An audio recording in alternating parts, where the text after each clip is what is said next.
Samantala, hinamon ni Senator Raffy Tulfo si NIA Administrator Eddie Guillen na magbitiw sa pwesto kung mapapatunayang nagkaroon ng patsi-patsing palitada sa bahagi ng Bulo Reserva na nabutas.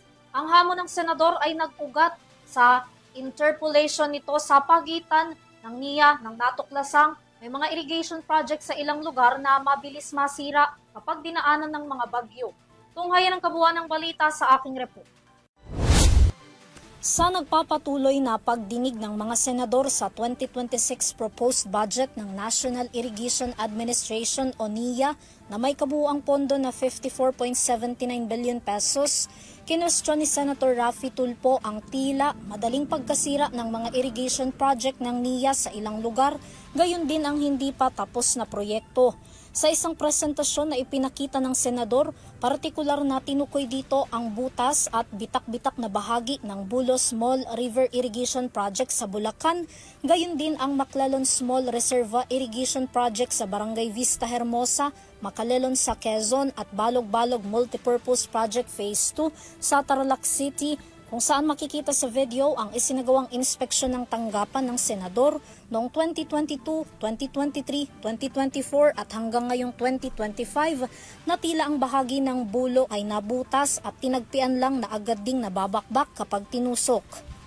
Why is it, Mr. President, konting typhoon lang nasisira na agad yung proyekto? Bakit? Anong klaseng materyales ang ginamit dyan?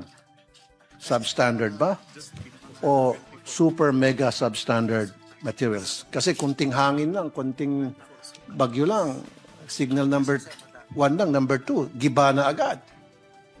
Dapat anong klaseng specification standard ng ginagamit ng NIA, ng contractor, para ma-ensure na kahit na signal number 3 yan, hindi madadamage yung project?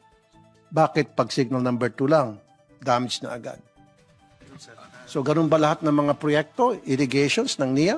Konting bagyo lang, nagigiba na agad lahat ng proyekto nila? Dinipensahan naman ito ng NIA sa pamamagitan ni Senator Kiko Pangilinan at sinabing ang nakita raw ng mga sira sa Bulo Reserva ay dulot ng Super Typhoon Karting na umabot ng signal number 4 kaya't nag-iwan ito ng pinsala sa Bulo Project. Ngunit ang senador, sinabing dapat alam din ng NIA na ang mga probinsyang pinagtatayuan nila ng irigasyon ay kadalasang tinatamaan ng malalakas na bagyo, kaya't alam dapat ng mga ito ang mas matibay na materyales na gagamitin dito. Kasi sa ngayon, every single time na magkaroon ng bagyo, lahat ng proyekto ng NIA sa irrigation nagigiba. Why? Hindi ba na-anticipate nila yan? Na ang Pilipinas ay talagang pasukan ng bagyo? All year round, binabagyo tayo. And all year round, nasisira itong mga irrigation projects. Why? You should have anticipated that. Sana gumawa kayo ng mga proyekto na it can withstand up to signal number 4. Period.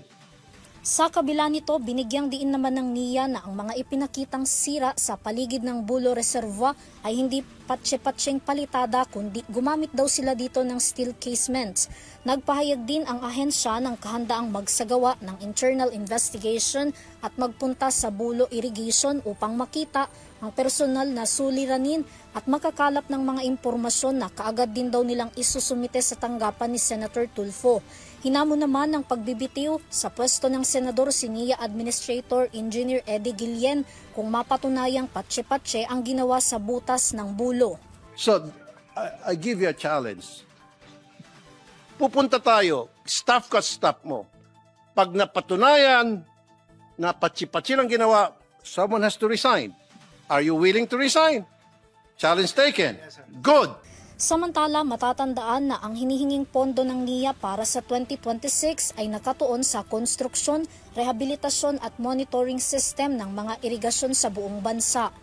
Para sa EuroTV News, Vanessa Cleofas, sumasaludo sa bawat Pilipino.